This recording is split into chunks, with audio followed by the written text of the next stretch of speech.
first of the 8 sectors that I want to speak about is coal.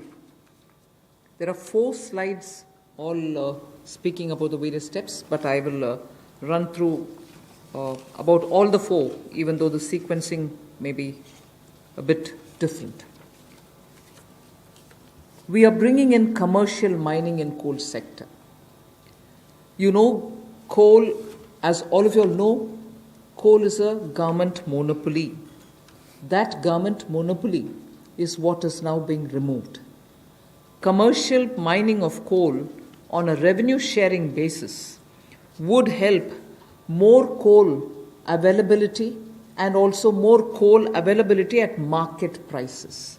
So this will be far more efficient and more people can get to using it.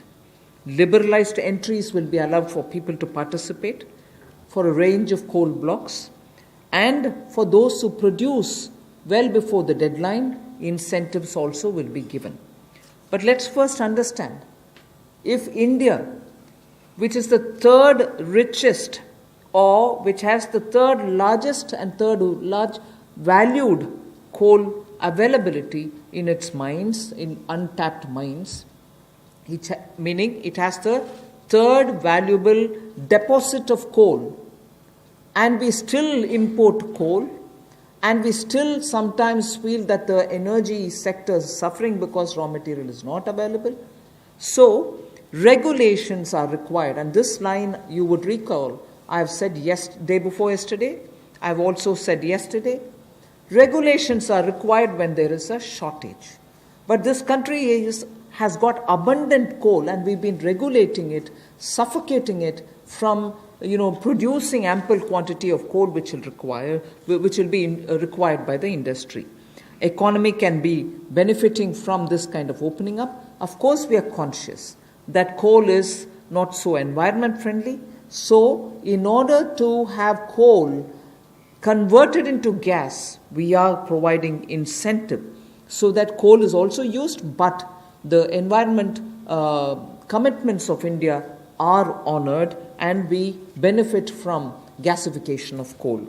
And also, the coal bed methane also will be auctioned, so that these coal beds, which are with Coal India but untapped, also can benefit the country. So the coal bed methane extraction also will happen through auctioning. 50,000 crores will be spent by Government of India for creating evacuation infrastructure. Because after the coal is mined, brought to the pit head, you don't have enough right kind of infrastructure to have this coal, mined coal, evacuated from there. So 50,000 crores is being given to ensure that evacuation infrastructure is provided. So this is, in short, what is being done to bring in reforms in the coal sector. I move to mining of minerals. We spoke about coal all the while. Now we talk about minerals. Minerals, the sectoral reform that we want to bring in order that we have a boost given for growth of the sector, better employment potential, and bring in state-of-the-art technology, is to now have a seamless composite exploration cum mining cum production regime. Earlier, somebody was doing the exploration, someone else had to again come and undergo the whole process of auction, bids and so on to start the mining, and then once the mining activity starts, the production is subsequent. All these were dealt with in separate silos. So now what is being suggested is for ease of everybody participating and also the stakeholders, a seamless composite exploration cum mining cum production regime is being brought in. So there is no uncertainty for somebody who invests a big quantum of money for exploration whether he'll be able eventually to even to mine the mineral. So that system is going to make it easy. 500 mining blocks would be offered through this open, transparent mechanism. And if I take the example of aluminium, the way in which things had happened, the prevailing by the prevailing setup, If somebody wants bauxite, which is a necessary raw material for aluminium, he had to go for an auction for bauxite. And then he would realize that he doesn't have enough power to generate, or power supply is erratic.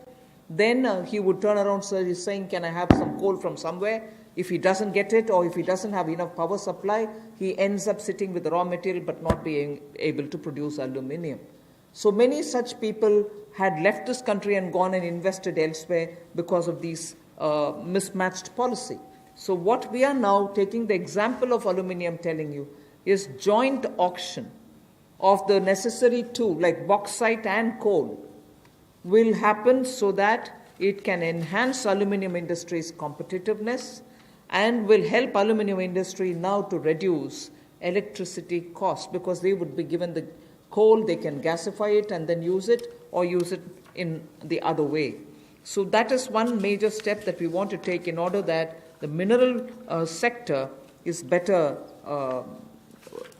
facilitated. And then we would also like to remove the distinction between captive and non-captive mines.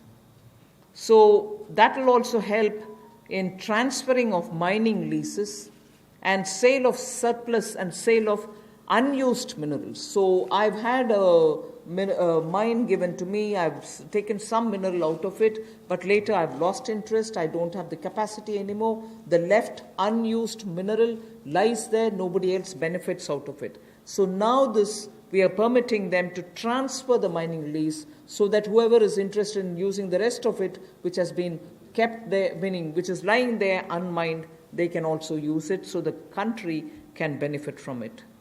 Then the Ministry of Mines is in the process of developing a mineral index for different minerals. The process is ongoing. Then a rationalization of stamp duty, which is payable at the time of award of mining leases, is also happening. So these two slides have clearly told you about the various reform steps that we're taking in order that this country, which is rich in minerals, gets timely served by the availability of the minerals for the industries to benefit from.